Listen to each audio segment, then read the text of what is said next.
Hello and welcome to तकर science web. Electronic फंडा के इस सेशन में हम बात करेंगे जीनर डायोड्स के बारे में। इस वीडियो में हम जीनर डायोड्स के बेसिक्स के बारे में, उसके ऑपरेशंस के बारे में एंड उसकी एप्लीकेशंस के बारे में जानते हैं। इन सभी चीज़ों के बारे में जानने से पहले हम ये देख लेंगे कि दिखता कैसा है और इसका पिन आउट क्या होता है। अगर हम इसको देखें तो ये एक सिंगल कलर की डायोड होती है। इसके ऊपर एक ब्लैक कलर की स्ट्रिप होती है। जो ब्लैक कलर की स्ट्रिप होती है वो इसका कैथोड यानी कि नेगेटिव पार्ट होता है, और जो बाकी प्लेन पार्ट होता है वो इसका एनोड यानी कि पॉजिटिव पार्ट होता है। जेनर डायोड एक खास किस्म की डायोड होती है जो कि रिवर्स बायसिंग में करंट को पास होने देती है। हमें ये तो पता ही है कि जो डायोड्स हैं वो सिर्फ फॉरवर्ड बायसिंग में करंट पास होने देती हैं और रिवर्स में नहीं, बट जेनर डायोड के केस में ये नहीं है। जेनर डायोड में और बहुत सारी इम्प्योरिटीज़ को ऐड करके कुछ इसको इस तरीके से बना दिया जाता है कि एक स्पेशल वोल्टेज, जिसको हम थ्रेशोल्ड वोल्टेज भी बोलते हैं और कई जगहों पे इसको जेनर वोल्टेज भी बोला जाता है, वहाँ पे जाके ये ब्रेक डाउन कर देती है और इसको हम रिवर्स ब्रेक डाउन वोल्टेज भी बोल देते हैं।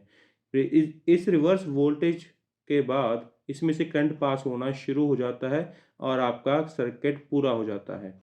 चलिए आपको सारा कुछ एनिमेशन दिखाते हैं। ये पहले फॉरवर्ड बायसिंग का है। पहले हमने वोल्टेज कम रखी तो 1 एम्पीयर करंट आ रहा था, वोल्टेज बढ़ाने पे ये ज़्यादा हो गया। अभी इसी को रिवर्स में देखते हैं।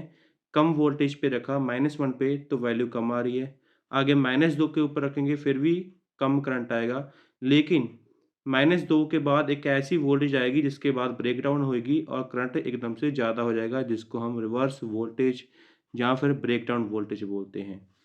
ज़ीनर डायोड के केस में इसी वोल्टेज को ज़ीनर वोल्टेज बोला जाता है। चलो आगे हम इसकी एप्लीकेशंस के बारे में जानते हैं।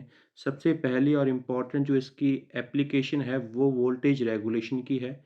इसको आप वोल्टेज रेगुलेटर की तरह यूज़ कर सकते हो। अभी इस सर्किट में देखिए, आपने अपने ज़ीनर डायोड को रिवर्स बायसिंग में डाला है और लोड रेजिस्टेंस के पैरेलल में लगाया है।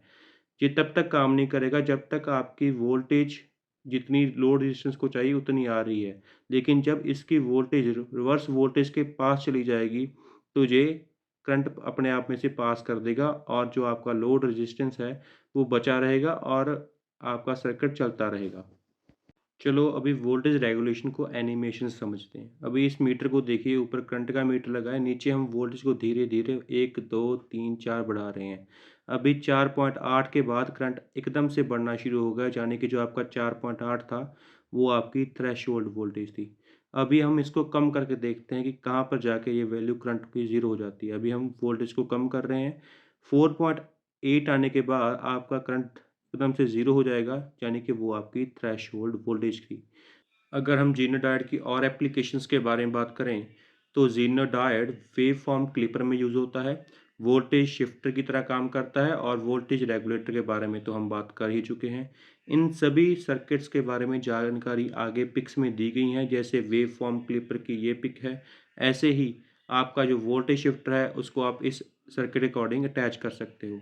अगर आपको हमारी वीडियो अच्छी लगे तो वीडियो को लाइक और शेयर ज़रूर करना और जाते-जाते चैनल को सब्सक्राइब ज़रूर कर देना। Thank you.